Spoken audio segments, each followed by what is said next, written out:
Bonjour, je suis le professeur Gilles Pialou, je suis chef de service de maladies infectieuses et tropicales à l'hôpital Tenon, assistance publique hôpitaux de Paris.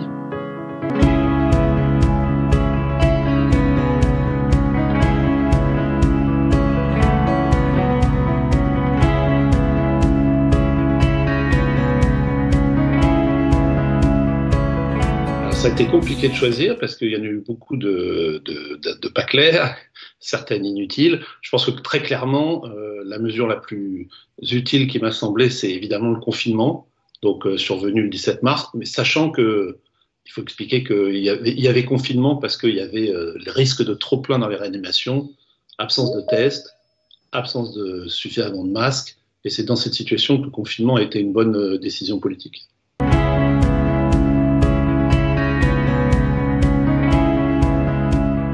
C'est compliqué de répondre pour les ARS parce que les ARS ont quand même montré leurs limites dans cette première vague et dans cette crise du Covid.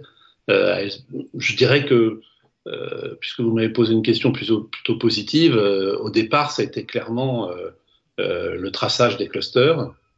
Et comme vous le savez, ça a fonctionné à peu près pour le cluster de Mulhouse, avec la méga church et la réunion religieuse qui a disséminé partout sur le territoire jusqu'à la Guyane.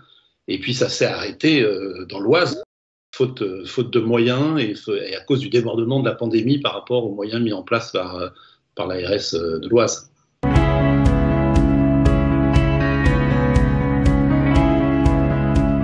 Alors c'est compliqué parce que comme j'explique dans mon livre, on était en tension permanente pendant, j'ai calculé, on a fait 2 fois 85 cellules de crise, donc à peu près 170 cellules de crise, dans un hôpital Tenon qui n'était pas du tout préparé pour ça, parce que nous on était en 3e ligne, en fait on s'est retrouvé en 1re ligne parce que le virus en avait décidé ainsi. Jusqu'à 40% de notre capacitaire, 40% de capacitaire de l'hôpital Tenon était occupé par des malades Covid, et près de 250 soignants contaminés, donc soit dans le cadre du travail, soit à l'extérieur pendant le confinement. Donc ça, c'était une limite. La limite majeure, ça a été de ne pas avoir de visibilité au-delà de 3 jours. Je dirais qu'il y a 2 autres points qui nous ont beaucoup marqués.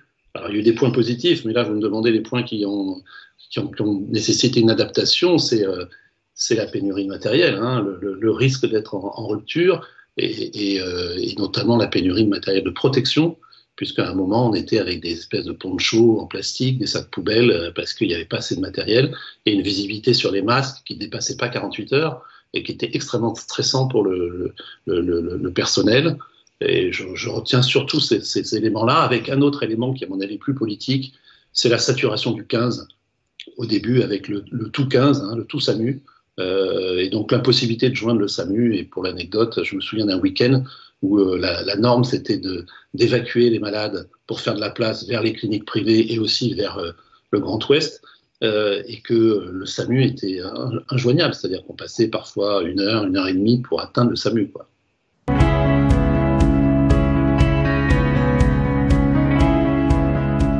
Je trouve que le Covidom, qui est donc une application qui permet de suivre les gens à domicile, qui a été développée par la PHP, est extrêmement pertinent, parce que c'est quand même une maladie qui fait 85 de formes bénignes, c'est une maladie qui décroche, c'est-à-dire que les patients décrochent comme ça, J7, J8, s'aggravent, et qu'on peut très bien partir d'une forme bénigne et se retrouver ventilé sur le ventre pendant 4 semaines. Donc cette application correspond vraiment à une demande, contrairement à d'autres.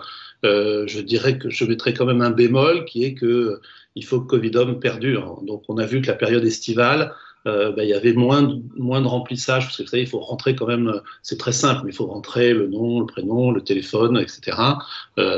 Et puis il faut aussi qu'il y ait toute l'infrastructure derrière pour appeler les patients à domicile, savoir dans quel état ils sont, etc.